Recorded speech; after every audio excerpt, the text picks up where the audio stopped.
నీ ఆలయములో ఒక్క దినము గడుపుట 1000 దినముల కంటే శ్రేష్టము.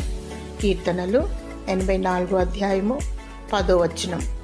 దేవుని ఆలయములో, మందిరములో సమయము గడుపుట ఎంతో శ్రేష్టం.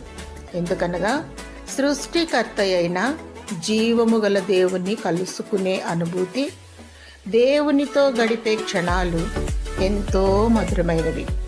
దేవుని స్తుతించి మహిమపరిచినప్పుడు ఆయన సన్నిధిని అనుభవిస్తాం, ఆయన స్వరము వింటాం, ఆయనతో మాట్లాడుకుంటాం. మనకున్న అన్ని పనుల కంటే దేవుని మందిరములో గడుపుట ప్రాముఖ్యమైనది, అవసరమైనది, శ్రేష్టమైనది. ప్రతి నిత్యము ఆయన సహవాసము, ఆయన సన్నిధిని కోరుకో, ఆశీర్వదింపబడతావు. చిరకాలము దేవుని మందిరములో నివసించే ఆధిక్యత దేవుడు నీకు అనుగ్రహించునుగాక. ఆమేన్.